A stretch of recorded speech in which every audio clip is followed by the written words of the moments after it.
Let's start with a truth that might feel a little uncomfortable at first. Here's the twist.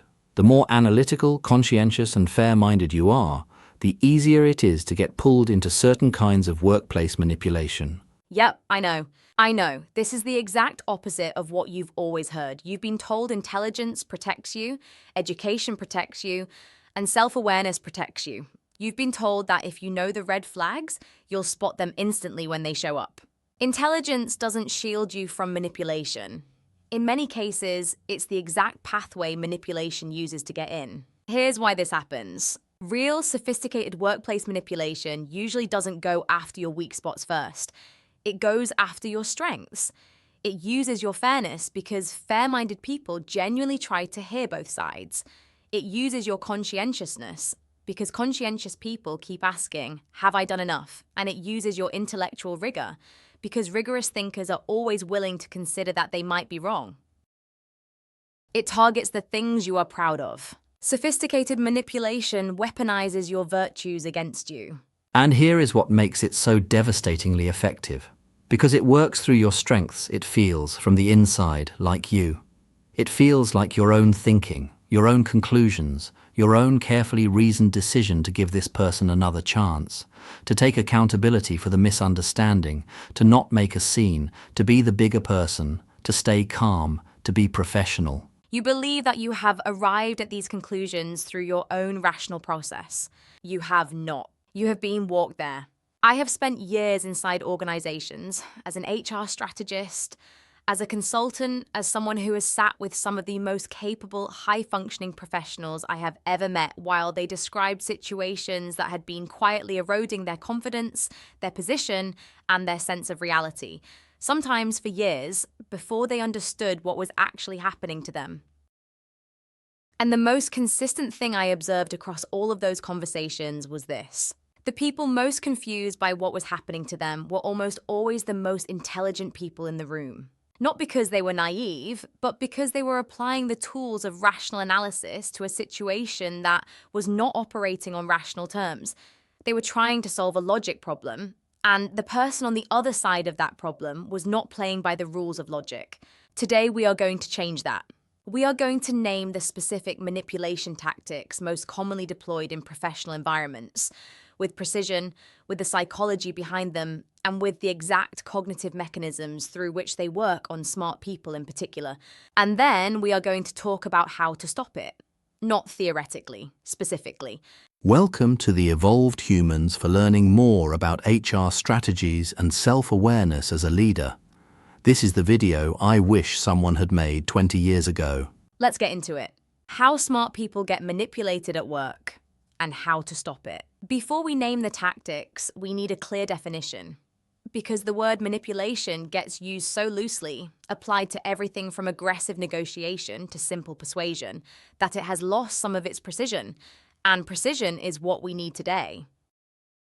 Here is the definition I am working from, and I want you to hold it throughout this entire conversation. Manipulation is influence that bypasses your rational agency without your awareness or consent. Let me unpack that carefully, because every word matters. Influence is not inherently problematic. Human beings influence each other constantly, through argument, through example, through emotional appeal, through evidence. Influence is the currency of all professional relationships. Leadership is influence, negotiation is influence, feedback is influence. What makes manipulation distinct from legitimate influence is the method. Legitimate influence operates through your rational agency.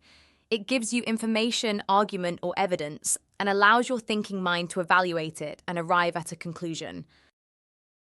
Manipulation operates around your rational agency. It is specifically designed to produce a conclusion in you that you would not arrive at if you were thinking clearly and had full information.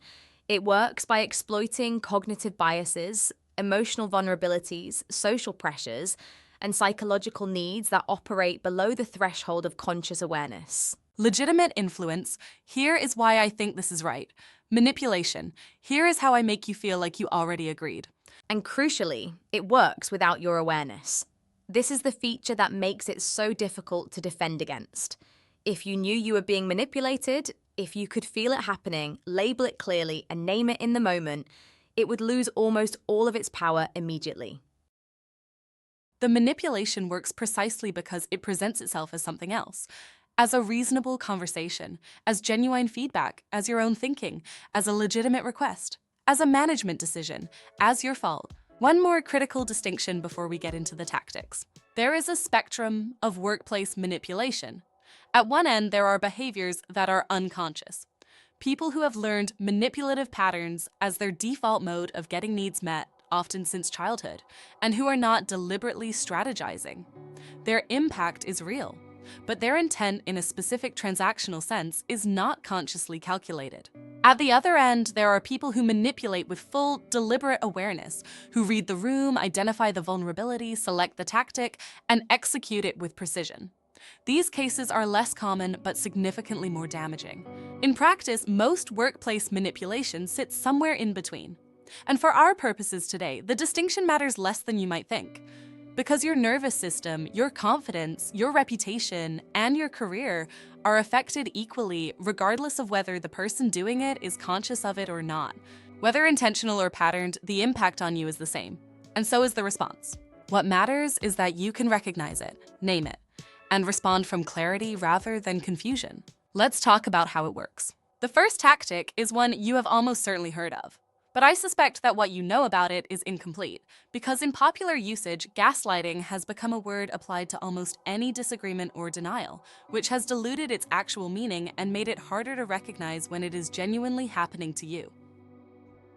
So let me be exact. Gaslighting, a term derived from the 1944 film Gaslight, in which a husband systematically manipulates his wife into doubting her own perceptions, is the deliberate, ongoing distortion of another person's sense of reality through denial, misdirection, and contradiction.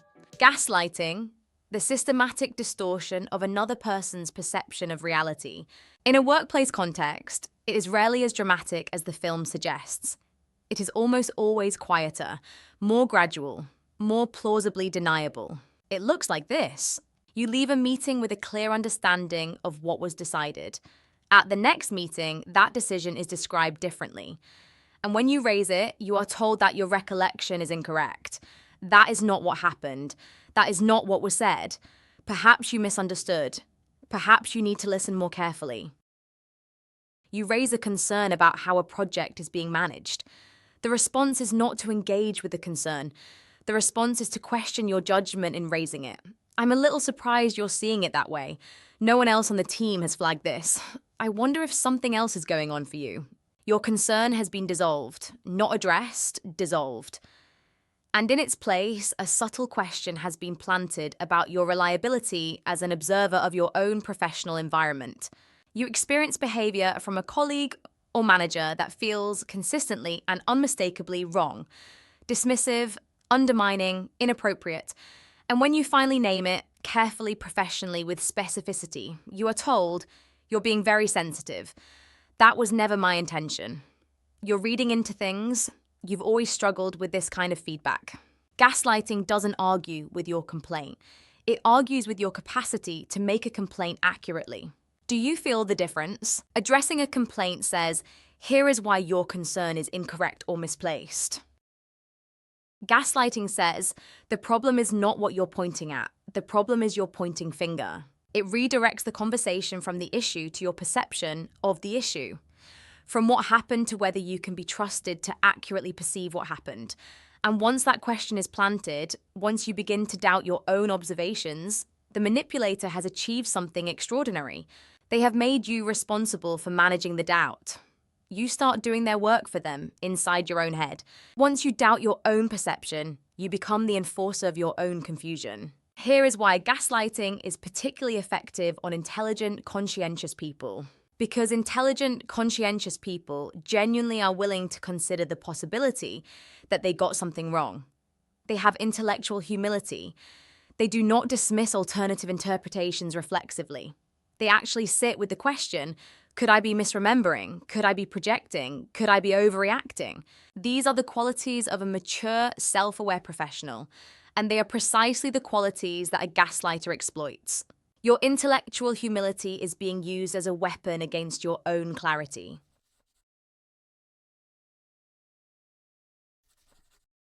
If this video was helpful, comment helpful. If you need consultation, you can reach out to us, check the description box.